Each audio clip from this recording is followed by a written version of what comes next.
The views and opinions expressed in this program do not necessarily represent those of Natural Bridges Media or KSQD's staff, volunteers, or underwriters.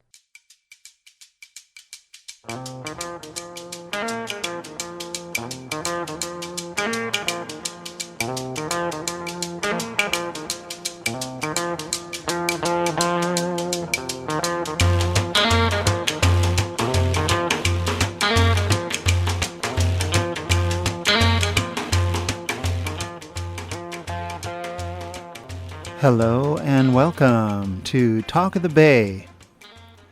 I'm your host, Len B.A., and my guest today is Reverend Elisha Christopher. Reverend Elisha Christopher is the spiritual director and senior minister at the Center for Spiritual Living in Santa Cruz. Their call to leadership began at the Launching Pad, an innovative, intentional spiritual and residential community for young adults in Berkeley and Oakland, California. Under Elisha's innovative leadership, residents gained mindfulness and communication skills while managing an open-door ministry. At 30 years old, Elisha was singled out by the renowned Dr. Jean Houston and invited into her foundation's prestigious Emerging Leaders Initiative. Elisha has studied under Dr. Houston for 9 years. Her teachings form the foundation of Elisha's capacity as a teacher and communicator.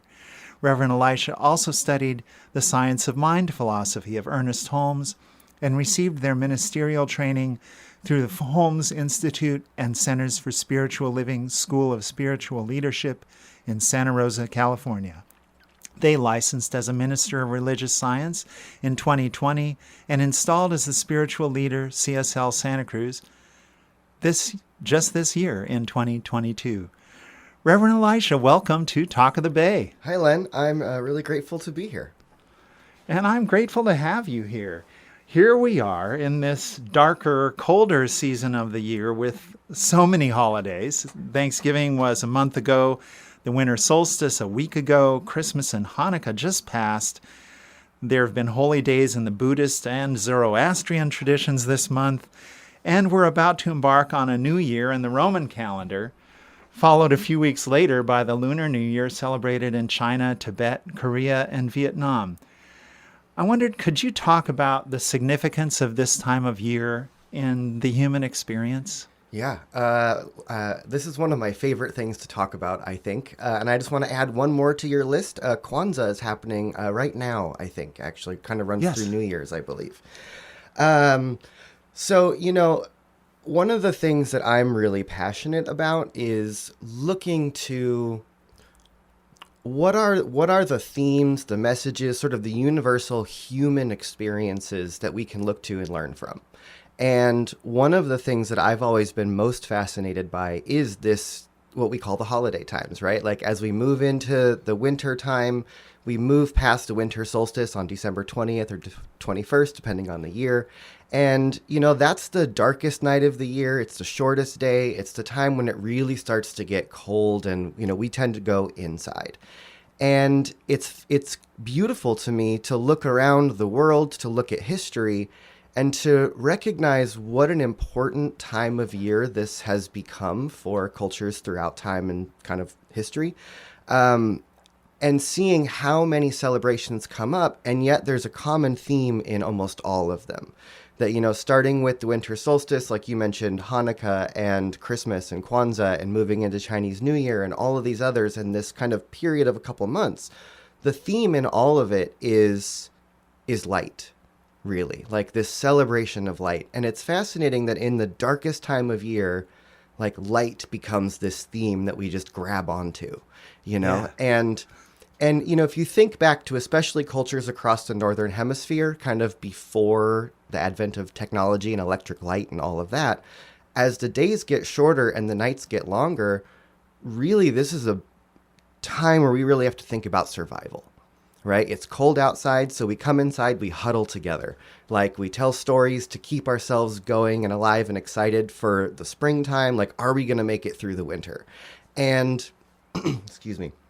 And so in that, there's this kind of something has emerged over hundreds and thousands of years that has told us, like, we really need to celebrate the light in this time, you know?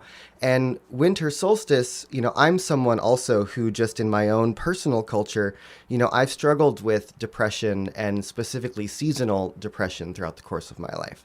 And so when I started to understand that about myself, looking to winter solstice kind of became this like time of, oh my God, even though it looks like everything's getting darker and I just want to like curl up inside of myself, there's this one day where I can remember that we turn a corner. And instead of it getting darker every day, from here on out, it's going to get brighter. Like Right. after this particular day, every day is going to be brighter. And it's interesting that we have so many holidays that recognize the birth of the light or the miracle of the light or, you know, however it gets contextualized. But right around that December 21st time and after, humans all over the planet get very excited that the light is coming back. Right. Right. And even just look on kind of a sort of secular holiday celebration level in our modern world, as it gets darker and darker and darker, what do? We put lights on everything. Yes. We have parties, we have celebrations, we have feasts, we get together with our family. Like we do everything we can as it's getting darker and colder to feel warmer and brighter. Yes. Right? Yeah, I've always loved that, you know, the lighting up of Christmas trees and lighting up of houses and just the universal attraction of it. Like if you see a fire outside in the dark, you want to go towards that. And if you see, you know, when we see these, you know, elaborate displays of Christmas lighting, everybody loves to look at them. You know, it's not just people who are particularly involved with Christmas, but everybody. It's a universal, and it seems to transcend whatever religious, you know, upbringing or doctrine we may live by. Mm-hmm. So, yeah, it's amazing how universal it is. It really is. And, you know, I think it's also important that I think sometimes we get detached from sort of maybe the more ancient or original meanings of our holidays, and we kind of they just sort of unfold in our modern world, right? Yeah. But really, a lot of the holidays that we celebrate even now are really originally and actually tied to the seasons, right? And I think there's something so incredibly human and so incredibly important about having these ritual markers and celebrations to observe nature around us, to observe the cycles of the planet, to observe the cycles of life, right? That over the course of one year, our seasons can reflect to us all of the cycles of life, right? In spring, it's all about birth and renewal and rebirth, and hence a lot of holidays that show up around Easter and other things in the spring about the resurgence of newness of life, of whatever it is, you know. And then you move into summer, which is all about the fullness of life, and then fall, when the sort of things start to wane and our energy starts to go away, and then winter towards the sort of looking to death, and it reminds us of these things. And so, you know, honoring the seasons in whatever way we can often bring us into greater harmony with life itself, because I think so many of us, at least I know how I was raised, or sort of just in the culture I grew up in, and as a middle-class white person in Southern California, you know, grew up with this sort of sense that we're not part of nature, that we're sort of detached from it. And that there's humans and then there's nature. There's humans and then there's the world. And when we look to the seasons, when we look to nature, when we look to life around us, and then we celebrate that, there's a way of sort of remembering once again that we're actually part of this whole planet, cycle, nature thing. We're not separate from it, you know, and having the markers throughout the year to really recognize that what's happening outside of us is also happening inside of us. Mm-hmm. And to find the balance and the connection between the world and ourselves, between nature and our inner being and choices and all of that, you know? Yeah. I know for me, especially in my teens, this time of year would be a time of depression and sort of, I'll call it troubled introspection. But it does seem like there's a parallel in nature. I mean, there are some plant species where the seeds won't even survive. They'll just rot away unless they get frozen in the winter. Mm-hmm. and they have to get frozen in order to maintain their viability to sprout again in the spring. And it's kind of interesting because there's an aspect of this time of year that's the same for us. Like a lot of people who report to me anecdotally that they sleep more this time of year, or they have more dreams this time of year. And how's that introspection aspect of that embodied in this season? Yeah, well, one of the things I kind of jokingly like to say to my community often when I'm talking about these sorts of things is to remember that we are mammals. And that we're not separate from the animal kingdom, from nature, from the seasons. And to remember that humans are mammals, and that many mammals, especially in the northern hemisphere where it gets colder, what is the natural inclination to do is to hibernate, is to sleep more, is to spend less energy, right? And again, our sort of modern Western technological world puts this sort of expectation on us, or maybe we put it on ourselves, that we're supposed to be the same every day of the year, throughout the year, throughout our life. Right. It's always the 8-hour day, no matter what. Yeah. And that is not natural. Yes. Right. It's something we've imposed upon ourselves that say from this time to this time, we're supposed to be productive between these days and these days, regardless of season, regardless of what's happening in nature, regardless of what's happening around us. We're just supposed to keep showing up. And I don't see any other animal species doing that. Right? There are ebbs and flows. There are seasons for things. And we expend a lot of energy in the spring and summer. And we need to pull some of that in the fall and winter. A number of years ago when I was living in Utah, I was getting almost all of my food sourced from a CSA, from a farm I had a relationship with. And it was one of the first times in my life that I really kind of grasped for myself how nature really does have these ebbs and flows and cycles. That in the springtime, my basket that I would get would just be like overflowing with fruit and all of these things that were like so ripe they had to be eaten then, and there was just abundance. And then in the fall, we'd get a whole lot of squash and pumpkins and potatoes and things that would be able to sit on the shelf or last for months even when food wasn't going to be as abundantly available. Right. And just seeing even in that, that nature has this beautiful ebb and flow of what's provided and what's available. And we could learn a lot from that if we were willing to recognize that we too have seasons. And so the holidays, these ritual markers and celebrations that come up throughout the year, if we allow them to, can really be deep reminders for ourselves to give ourselves the permission to be in these different ebbing and flowing states of being and doing as we move throughout our lives. Yeah. And it seems like, the average consumerist American has sort of default rituals. Oh yeah, we buy a tree and we put decorations on it, or we prepare a big meal for company, or things that are sort of ritualistic in their experience, but are not necessarily formalized as, oh, this is a ritual we're doing. We're not like consciously engaging in ritual, and yet it sort of follows a pattern.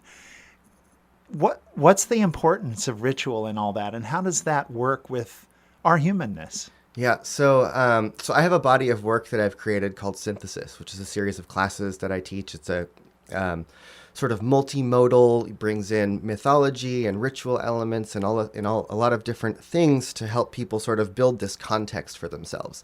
And I'm a really big believer, and I think Einstein would agree with me, that context is everything, right? And that the stories we tell ourselves about what we are doing really mean more than what we're actually doing sometimes. Yes. Right. And there's an anthropologist actually that I've been very fascinated by his work. His name is Anthony Wallace, and he was probably early 1900s. And he was looking at religious celebrations, cultural celebrations, throughout time and across the planet. And he's looking at everything from, indigenous rituals to the rituals of the Catholic Church to birthday parties to, sports games, and looking at all the different rituals that humans engage in. And he came to this idea that ritual is actually kind of like the universal human religion, if you will. Huh. And that there's basic elements that whatever they get filled in with might be different across cultures and religions and, groups, but the basic elements are always there. And that when we bring music and feasting and gathering of people and all of these elements together, that there's something that sort of awakens that deeper sense of connection of who we are with each other, with life, with nature, whatever it is. And, I think that all of us have rituals that we go about maybe every day throughout the year. I remember growing up at Christmas time, my mom would always make the same meal on Christmas Eve every year, and there was like a certain kind of rice, there was a certain kind of this, and it was like, that was the ritual. And we never really, it wasn't something that was talked about or named. But when I look back, it's like, oh, every year on this date, we ate this food, and we all have that. Right. And we can do that passively, and it can just be something that we do. And if we're willing to name it and say, hey, this is a special, important thing that we do in a particular parenthesis of time with a certain group of people for a particular meaning, it can awaken the meaning for us. And humans are meaning-making creatures. We look at the world and we make meaning out of everything.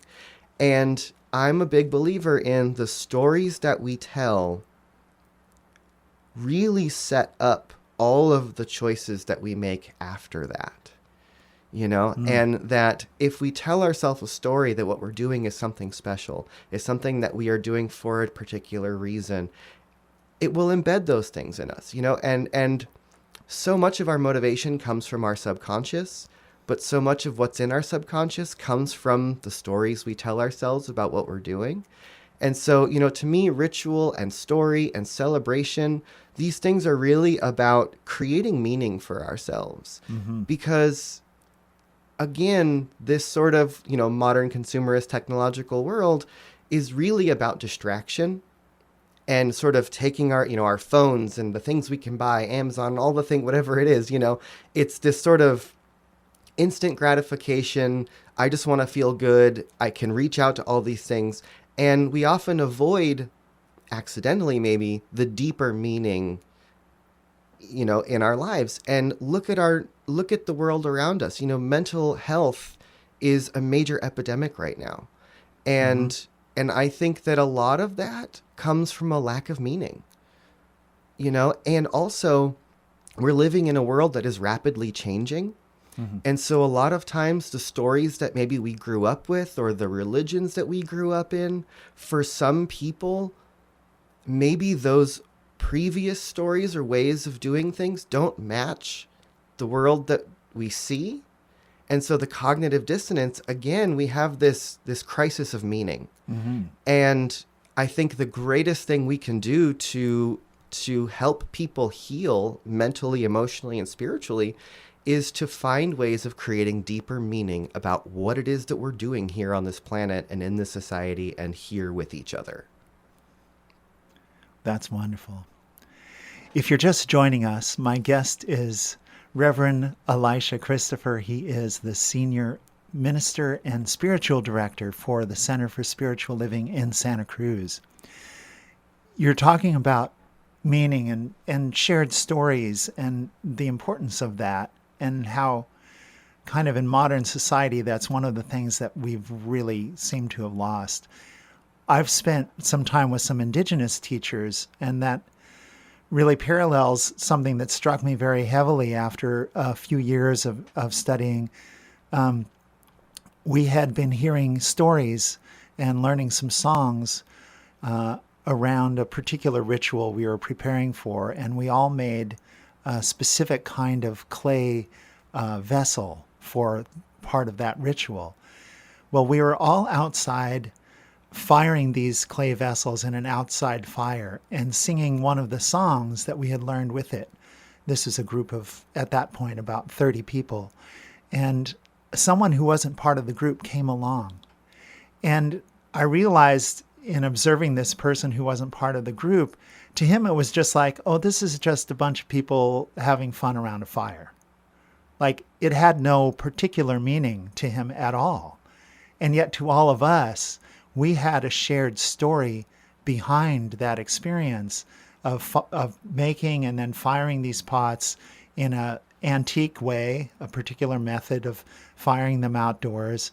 And it all had a particular connection to stories, the song we were singing, and the purpose of making those pots, which was going into a ritual that had yet to happen. And it dawned on me right then, that sense of, we have a shared story. We have a shared meaning for what we're doing.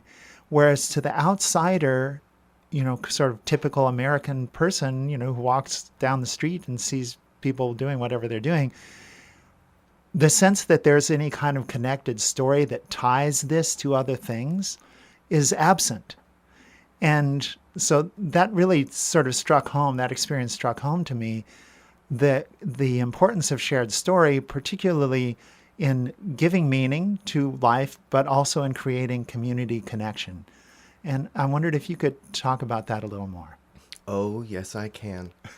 As you were talking, the thought that, I have two things I want to talk about. The first one is, what really just jumped into my mind is, I think that thing you're speaking to is really a really good way for us to think about some of the discord that we are experiencing in our nation and really across the world right now, is that we live in this time of clashing stories and clashing contexts. Oh, yeah. And in this global society that we are currently in the process of trying to build, never before have so many different kinds of contexts and stories and cultures and people lived in the same place.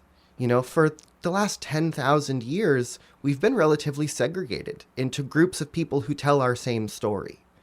And now we're all living with each other, and we're bumping, and our stories are bumping into each other. Our contexts are bumping into each other. And so I have my worldview, and then I see someone else doing something out there that I don't have context for, and there's a lack of understanding, right? And I think that if there's any evolutionary call that we could all rally around, it's, what is our new story? How do we tell a new story for ourselves that we can find those shared songs, shared contexts, shared rituals that still respect our individual origins, but maybe there's a way we can I bring a little bit of my culture and you bring a little bit of yours, and when they come together, something new is created. But it has to be out of a sense of sharing and mutual respect that we can build a new culture for ourselves, because it's emerging whether we like it or not, and it's quite chaotic at the moment. And I think we almost need some facilitated societal storytelling, to come together and have these sort of healing ceremonies where we can share each other's contexts, The other thing I wanted to say is to kind of give an alternate version of what you just shared, is of being in ritual and seeing how someone who may not have the context will step into it and say, wait a minute, there's something happening here that I don't know that I'm aware of, right? And so a number of years ago, I was in Eastern Washington at May 1st for Beltane or May Day, and there was a group of 300 pagans that were gathering in the forest for this big ritual, and they took over a national campground in a national park, and there was some folks that live in a very rural town right outside of where this ritual was happening. And a couple of the guys from the town had come in to be they knew there was a big party happening, so they wanted to come in. And, there's a big stone circle with a fire pit in the middle, and everyone's standing around, drinking beer and, whatever's going on. There's songs being sung. And this individual who was there from the town, who wasn't part of this pagan community who had gathered, is standing inside of the stone circle near the fire and looks over at me and says, "Is it okay to smoke in here?" And we're outside, like in a national park, like next to a fire. People are partying. But this person saw that he was inside of some sort of container and recognized, I need to ask what's appropriate here. Yeah. And so it was just really kind of one of those, kind of the other version of that, right? Of like, sometimes people come in and they have no context, whatever, and they just don't see it. Yes. And then other times when folks step into a sacred space of some kind, they may not know how to act, but they'll sense that there's something different going on here, that this is a separate space from ordinary life, right? And it's creating those sacred spaces, those separate sort of containers for ourselves where really powerful connections and healing can happen. I have a student in my synthesis classes. One of the things in that class is we invite people to create their own rituals for their own family or for their job or whatever it is that they're doing. And one of my students has a 3 or 4-year-old child, and they decided that in their home they were going to create a nightly ritual that they just called candle time. And it's, an hour before the kid goes to bed where they turn off all the lights, everybody turns off all the electronics, and they just light candles. And they'll have conversations, sing songs, just sit around. And again, the child has come to like really look forward to that time of night. Right. Mommy, when's candle time? Yeah. And that she said that since then he goes to bed easier. He's much calmer at the end of the day. It's like he sleeps better at night. Like having this Right. little end of night ritual has become really something very special, that even the little one like doesn't really have any meaning for it, but senses this sense that there's something special going on here.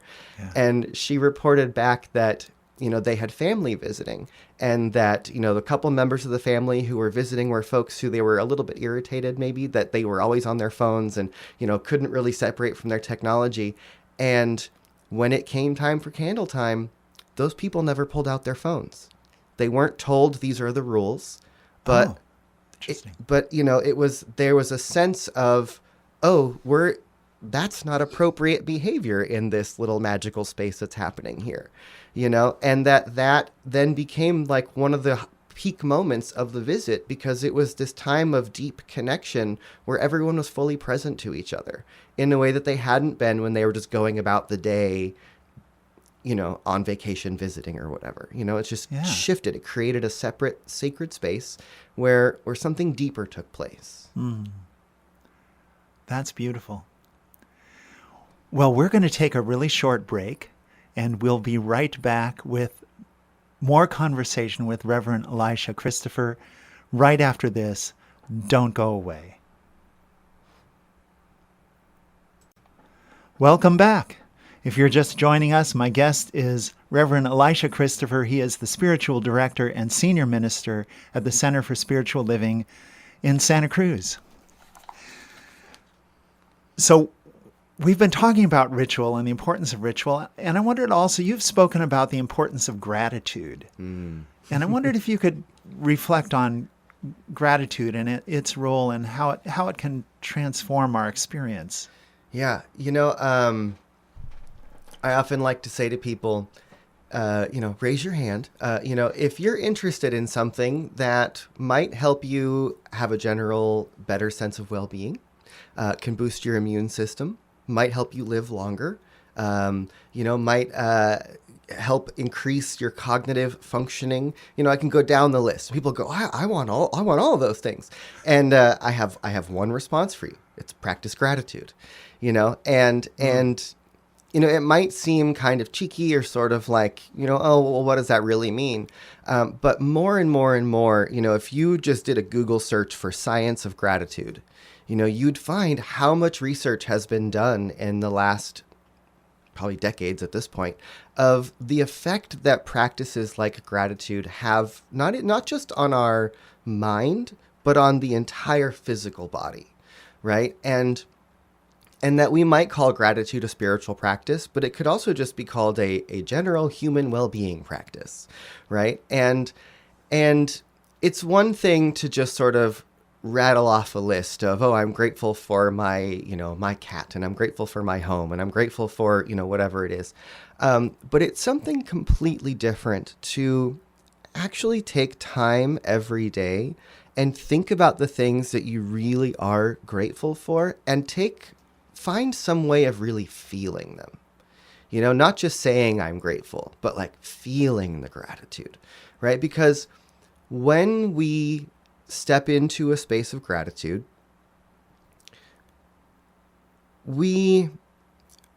our blood pressure goes down. Our breathing rate can change, and also you get a little flood of wonderful, happy brain chemicals, the dopamine and serotonin, the things that make us feel better. Right. And those don't just make us feel better. Like when those chemicals are unleashed in our brain, they wash into every cell in our body. And that has a rejuvenating effect on the cells. It has a purifying effect on the blood. It can clean, all the different systems in our bodies. And, there's so much in the world that wants our attention. And there's lots of stuff that's going to come at us from the media and from, all of the other places where we get our information that's going to cause us to release other brain chemicals. Yeah. Make us feel afraid, make us feel anxious, make us feel angry. All of those feelings, the chemicals associated with that, the cortisol and the adrenaline and all of that is damaging to our cells. It's really like poison in our blood, and I think it's so important for us all to really take our daily dose of gratitude, like it's a medication or a vitamin, that it's something that we need to do in order to keep ourselves healthy, really, like just to keep ourselves healthy when the world around us, for some, maybe not all, but for some, can feel quite toxic. Yeah. Right? And how do we maintain happy, healthy bodies and brains when there's so much stimulus coming at us all the time? And just a simple practice of gratitude, of really thinking to yourself, whatever it is that you are grateful for and why, and taking the time to really breathe into it. And I tell people oftentimes, like, you also need to bring your body into that experience of gratitude.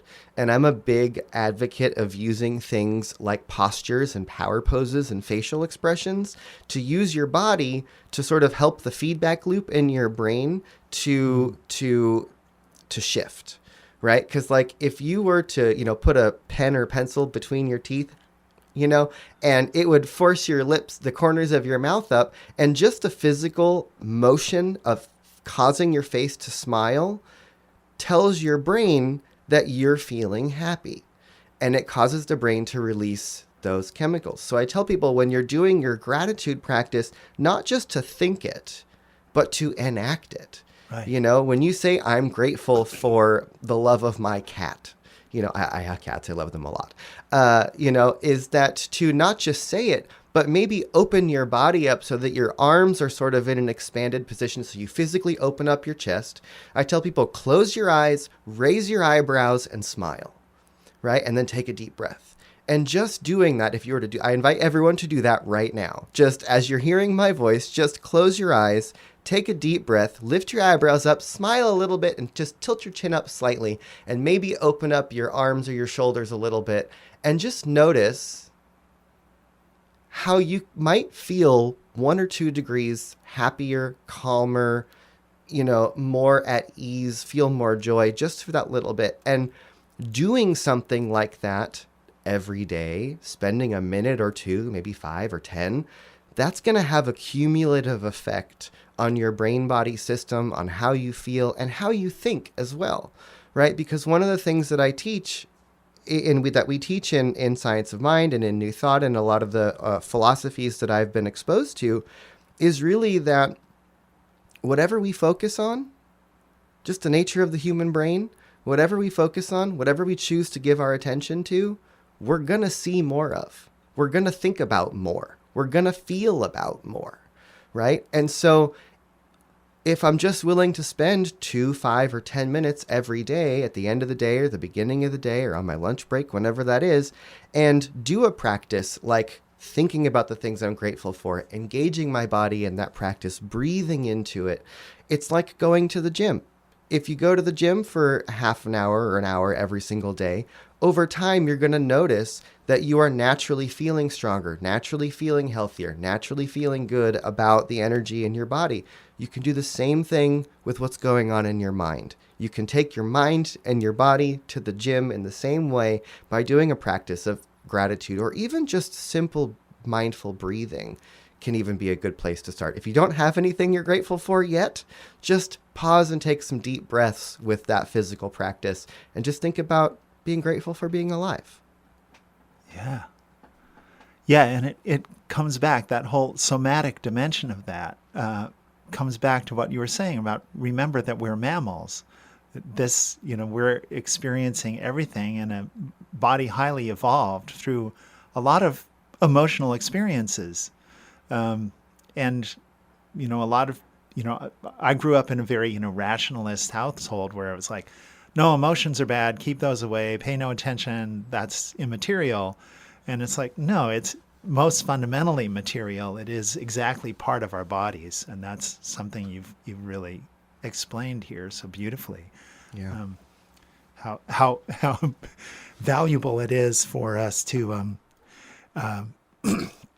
really experience it and even to speak out loud what it is that the thoughts that we want to cultivate and that we want to feed, and especially as an antidote to this incessant media diet that is out there and can be coming in at us all the time, anytime. Mm-hmm.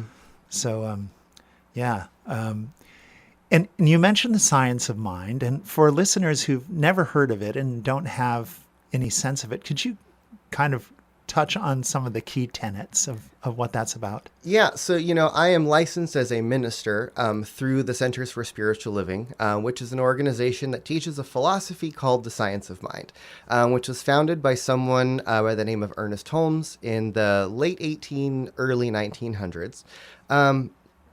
And really, one of the things that I like to say is that, it's really about looking again to, you hear me talking a lot about what are the universal human experiences, right? Like what are the sort of threads that come from the religions and philosophies and sciences of the world. And that's what Ernest Holmes is looking for. And, by studying the Bible and the Bhagavad Gita and Emerson and, the philosophies and sciences of his time, he kind of came to this idea that, maybe there are universal truths that are available to all of us that are just basically human. And one of those really emerged as just the power of our consciousness, the power of our minds, the power of our attention. And so, much of our spiritual practices just focus on, what are you paying attention to? Where are you giving your energy? And, like we'll say, there's some little catchphrases that I'll give you, like, what you think about comes about. Right. Right? Like, change your thinking, change your life.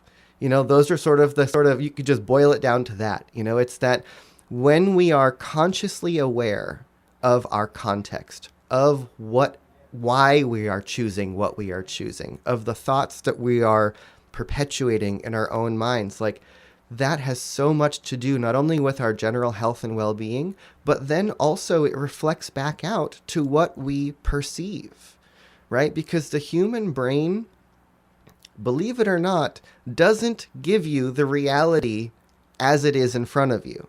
The human brain gives you the reality you expect to see. Yes. And that's programmed in from about the time you're about 4, after the default mode network fully comes online, and you have this program that's running, and we only see what we expect to see, right? And that's hard to understand sometimes, but the more we're willing to get involved in that process, and that's really what the science of the mind is about, right? It's about the science of how we think and participating in that process so that we then become the authors of our thinking, not the sort of victims of our own thinking, or the just sort of living by default. It's really about living on purpose, right? And so we use practices like affirmations and meditation and gratitude and the things that at this point in time, the neuroscience and the biological medical science will tell us, oh, these practices are just engaging the way that the human brain and body functions. And that we can either live by default of all the information the world's put into our brains, or we can step in and we can start to live on purpose, and that we can author our own thoughts and then have an effect on our own life, and then even have an effect on the world. Yeah. Yeah, and it's so interesting because we have, we witness speech patterns like, oh, that's going to make me sick, or it's really dangerous out there, or, I'm afraid of, whatever it is, that we affirm for ourselves. We kind of make it true by saying that. And when we begin to understand that we can direct our thoughts in a different direction in order to create a different experience, it's really very powerful to be able to say, I'm not afraid. I'm healthy. Mm-hmm. This is fine. I can get through this. Yeah. And even just those series of statements that you've made in the last 30 seconds, right? All of those have neurochemical components that come along with them, right? That's going to make me sick, or I'm afraid of this, or what's going to happen if. All that's going to invoke a sense of fear, which is going to eventually, if we perpetuate and continue to think those things, it's going to take a toll on our body. Mm-hmm. And we know now that it's those difficult and negative thoughts that wear our cells down, that age us, that bring about a lot of disease. And that when we focus on the possible, on what could be, on what we want to be, and what we're grateful for, again, all of that has healing potential for our bodies, right? And so part of our philosophy is that not only do we need to just pay attention to our thoughts so that we can feel better and choose better, but also that our thoughts reflect in our bodies, and that much of our disease on some level really begins in our thinking. And I think much of the dis-ease that we see in the world is a result of our thinking, right? In a lot of ways, whether it's individual or collective.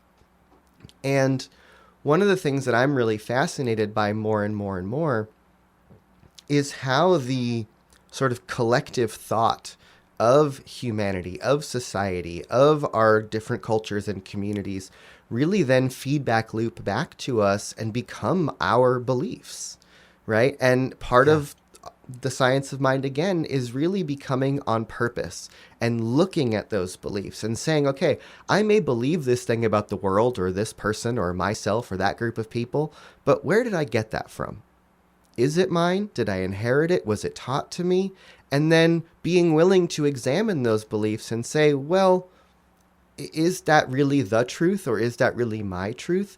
And being willing to do the exploration, to do the self-education, to do the self-analysis, to really decide what is really deeply true, what actually belongs to me, and maybe what have I been perpetuating that isn't true that I need to learn how to shift within myself. Yeah.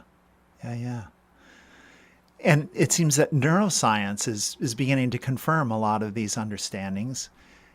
And it seems to me, and this is purely just my own subjective experience, but it seems to me that a lot of these concepts are starting to find their way into mainstream culture. Does that seem to be happening from your perspective? Absolutely. And I think it's really I think we live in a very exciting time because I think it's really quite beautiful, actually, that a lot of the what our Science of Mind founder, Ernest Holmes, talks about, a lot of what, ancient Buddhist teachings around mindfulness and a lot of the spiritual practices and rituals that have been engaged in throughout time, we live in this really magical time where we can now see, oh, wow, all of these practices have an effect on the human brain, right? And that, so for some of us who might be a little bit more skeptical or a little bit more logically oriented and may not necessarily believe in the spiritual or supernatural of any kind, we now live in this time where we can say, well, that doesn't matter. I can show you in your brain why meditation is good for you, why gratitude is good for you, why prayer has an effect on your body. We can see it in the brain. We can see it in the cells. And I think that is going to lead to a greater awakening of just in our societal awareness of why these practices are so important to us as health practices even, right? As just physical and mental health. And the more I think we live in a society that needs the proof, where's the proof? And we can see it now, and that is going to sort of take what might be spooky for some people or sort of out of the realm of believability and bring it into, well, now if you just want to look at the facts, meditating, breathing deeply, practicing gratitude, these things are going to have positive impacts on your health. And we can show it to you on a scan. And that's going to change the way we perceive and believe about these kinds of practices. Yeah. If you're just joining us here on K-Squid, my guest is Reverend Elisha Christopher. He is the senior minister and spiritual director for the Center for Spiritual Living in Santa Cruz. You've said that we live in a magnificent world struggling with division, injustice, and polarization. I love your characterization of magnificence side by side with struggling.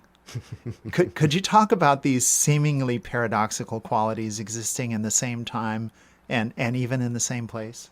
Oh, yeah.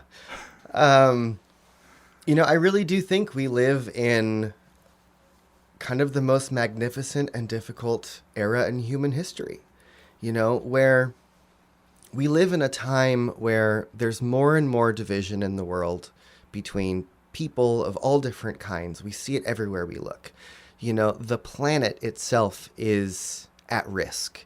The environment, the biosphere, we're losing thousands of species across the planet every single day.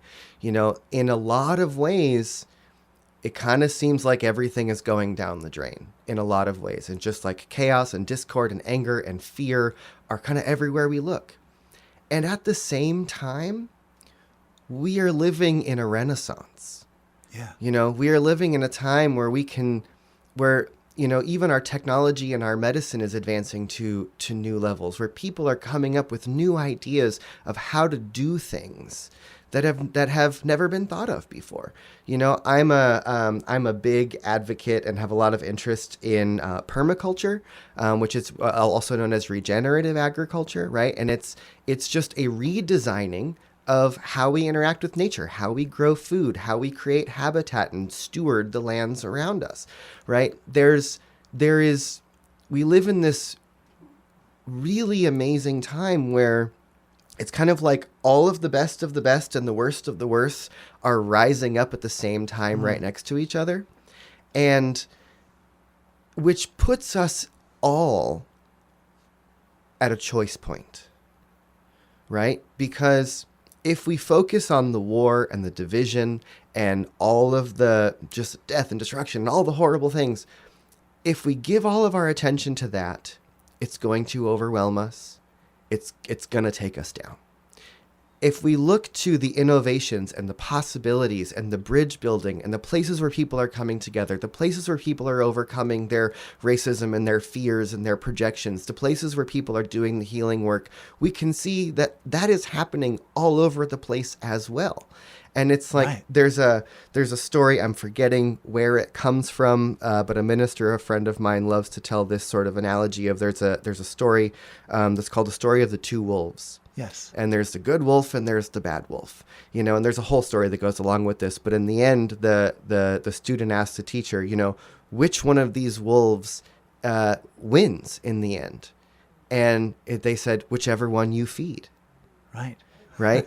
And I think Exactly. that's the choice point we're all at. Right. It's like we can focus all of our energy on the fact that the planet is dying and the biosphere is falling apart. Or we can rally together with the people who are planting trees and growing food and redesigning how to have a relationship with this thing, right? We can get angry and focus on all of the racism and the politics and the division in the world, or we can give our energy to the people who are doing the restorative justice, who are doing the healing work, who are participating in the bridge building. And the seeds we water are the seeds that are going to grow. Yes. Right? The things we give our attention to are the things that we're going to see more of. And if you start going down the road of looking for all the things that are wrong, I guarantee you the list is going to grow exponentially. But if you look to Right. all the things that people are doing and all the things that are coming up in the world that are going to bring us to the healing and the new ways of doing and being, if you look to that list, it's growing exponentially as well. And I think that this generation of humans who are alive right now, I have a feeling we're going to be living through a number of decades of seeing these two things rising up on both sides of us. That there's going to be the things that are falling apart, and there's going to be the things that are coming together. And there's a sort of remarkable beauty in that paradox. You know, it's like, what a time to be alive. This is a time of possibility. This is a time of reinvention, you know, and someone reminded me recently that, you know, the Renaissance in Europe came almost immediately after the Black Death and the bubonic plague. And we've just been through a global pandemic. And what tends to happen in these times of breakdown and disillusion and all the things that are happening, we tend to rebound with like a resurgence of creativity and an awakening of possibility and a new thirst for life. And let us hope and pray that that is the direction that we start to move in this time. You know, and one of the things that I know is if you look to just the biological history of evolution, great leaps and advances in evolution, in species, take place as a response to times of crisis. You know, when the environment starts to change and threaten the species, either it dies off or it makes a great radical change that allows it to leap forward. And when I say this magnificent time of kind of great division, it tells me that we're at this crux point where either everything's going to change or everything's going to change.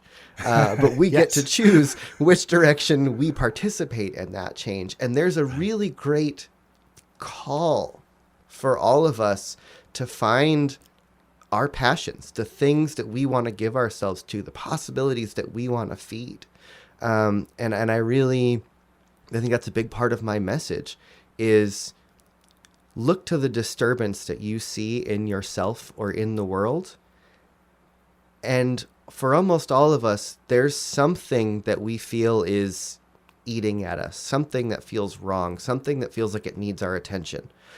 If we're willing to give that our attention and explore it, I guarantee you for each one of us, there's a passion. There's something that's being ignited in us, something that's being called from us. And if we're willing to answer that, what if every person on the planet found the one thing that they were willing to commit themselves to? Great news is there's 8 billion of us now. Right. So that could be 8 billion solutions, right? But we have to choose them. Yeah. Well, we just have really about a minute left, and the time has gone by so fast, and obviously you're going to have to come back on the show in the future. Happily. I wondered if you could tell listeners how they could find out more about CSL and about your teachings. Yes. So, I think the easiest way to find me and to find us is through our website, which is cslsantacruz.org. Spelled how it sounds, cslsantacruz.org. And you can see my bio there. You can see all of the different things that we're doing at the center and also ways to connect with me as well. We're offering lots of classes. And one of the things that we've been developing at the Center for Spiritual Living is really creating opportunities for people to just explore these different spiritualities and methodologies. So we have Qigong, we have movement classes, we have discussion groups, we have Kirtan, we have, all of these different things that people can explore to find how do you connect with that sense of context and ritual and ceremony in your life. And we like to try to provide as many opportunities for people to explore that as possible. Reverend Elisha, it's been a wonderful pleasure to have you on the show, and look forward to talking with you more in the future. Thank you. I'm incredibly grateful to be here, feeling that gratitude, and I look forward to coming back sometime. Thank you. Great. Yeah. Thank you.